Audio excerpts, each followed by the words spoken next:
ಎಲ್ರಿಗೂ ನಮಸ್ಕಾರ. ನೋಡಿ, ಇವತ್ತು ಒಂದು ಸೊಪ್ಪು ಪಲ್ಯ ಮಾಡೋದು ತೋರಿಸ್ಕೊಡ್ತೀನಿ ನೋಡು. ಇದು ಬಿಳಿ ದಂಟಿನ ಸೊಪ್ಪು, ಬಿಳಿ ಅರಿವೆ ಸೊಪ್ಪು ಅಂತಾರೆ. ಬಿಳಿ ದಂಟಿನ ಸೊಪ್ಪಿದು. ಆಮೇಲೆ ಇದು ಪಾಲಕ್, ಎರಡೂ ಮಿಕ್ಸ್ ಮಾಡಿ ಪಲ್ಯ ಮಾಡೋದು ತೋರಿಸ್ಕೊಡ್ತೀನಿ ನಾನು ಯಾವ ರೀತಿ ಅಂತ. ಇವಾಗೆಲ್ಲ ಕ್ಲೀನ್ ಮಾಡಿ ನಾನು ಇದನ್ನು ಕಟ್ ಮಾಡ್ಕೋಬೇಕು. ಒಂದು ಪ್ಯಾನ್ ಇಟ್ಕೊಂಡಿದ್ದೀನಿ, ಬಾಣಲಿ ಎಣ್ಣೆ ಹಾಕ್ಕೊಳೋಣ. ಸ್ವಲ್ಪ ಒಂದು 2 ಟೇಬಲ್ ಸ್ಪೂನ್ ಅಷ್ಟು ಎಣ್ಣೆ ಬೇಕು. ಉದ್ದಿನ ಬೇಳೆ ಸ್ವಲ್ಪ, ಸಾಸಿವೆ ಚೆನ್ನಾಗಿ ತಿರ್ಸ್ಕೊ. ಸ್ವಲ್ಪ ಬ್ರೌನ್ ಕಲರ್ ಬರಬೇಕಿದು ಉದ್ದಿನ ಬೇಳೆ.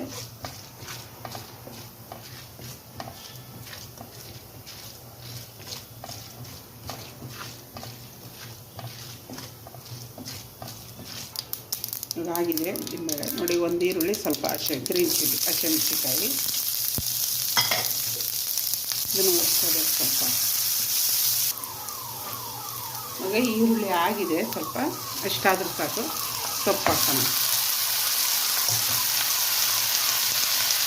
ಚೆನ್ನಾಗಿ ವಾಶ್ ಮಾಡಬೇಕು ಸೊಪ್ಪು ಮಾತ್ರ.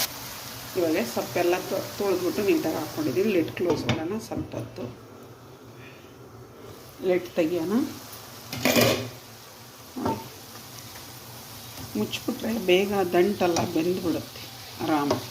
ಏನು ಸಕ್ಕತ್ತಾಗಿ ಕಾಣ್ತಾ ಇದೆಯಲ್ಲ, ಗ್ರೀನಾಗೆ ಸೂಪರಾಗಿರುತ್ತೆ. ಈ ಥರ ಪಲ್ಯಗಳು ಮಾಡಿ ತಿಂತಾ ಇರಬೇಕು ನೀವು. ಎಷ್ಟು ಹೆಲ್ತಿ ಒಳ್ಳೆಯದಂದರೆ ಅಷ್ಟು ಒಳ್ಳೆಯದು ಗ್ರೀನ್. ನೋಡಿ, ಸ್ವಲ್ಪ ಜೀರಿಗೆ ಪುಡಿ, ಸ್ವಲ್ಪ ಅರಿಶಿನ ಪುಡಿ, ಉಪ್ಪು ರುಚಿಗೆ ತಕ್ಕಷ್ಟು, ಒಂದು ಅರ್ಧ ಟೇಬಲ್ ಸ್ಪೂನು ಧನಿಯಾ ಪುಡಿ, ಇಷ್ಟನ್ನು ಹಾಕ್ಕೊಳ್ಳೋಣ. ಸಿಂಪಲ್ಲಾಗಿ ತೋರಿಸಿದ್ದೀನಿ. ಇವಾಗ ಸ್ವಲ್ಪ ಪುಡಿ ಎಲ್ಲ ಹಾಕ್ತೀನಿ. ತುಂಬ ಥರ ಪಲ್ಯ ಮಾಡಿದ್ದೀನಿ ನಾನು ಇದರಲ್ಲಿ, ಈ ಸೊಪ್ಪುಗಳಲ್ಲಿ. ನಂದು ಯೂಟ್ಯೂಬಲ್ಲಿದೆ, ಭಾಳ ಥರ ಪಲ್ಯಗಳು ಮಾಡಿದ್ದೀನಿ. ನನಗೆ ಗ್ರೀನ್ ಪಲ್ಯಗಳು ಅಂದರೆ ತುಂಬ ಇಷ್ಟ. ಗ್ರೀನ್ಸು, ಹಸಿರು ಪಲ್ಯಗಳು ತಿನ್ನಬೇಕು. ಒಳ್ಳೆಯದು, ಹೆಲ್ತಿಗೆ ಒಳ್ಳೆಯದು, ಭಾಳ ಒಳ್ಳೆಯದು. ಒಂದು 5 ನಿಮಿಷ ಮುಚ್ಚಿಟ್ಟಿದ್ದು ಹಾಗೇ ಹೋಯ್ತು. Okay, yes, lid close. ಆಹಾ, ಪಲ್ಯ ರೆಡಿ. ಸೂಪರಾಗಿರೋದೊಂದು ಪಲ್ಯ ನೋಡಿ.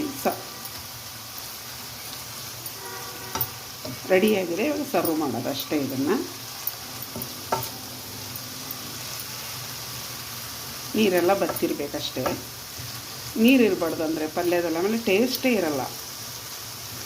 ನೀವು ತೆಂಗಿನಕಾಯಿ, ಹಸಿ ತೆಂಗಿನಕಾಯಿ ತುರಿನೂ ಹಾಕ್ಕೋಬೋದು ಇದಕ್ಕೆ, ಭಾಳ ಅದ್ಭುತವಾಗಿರುತ್ತೆ.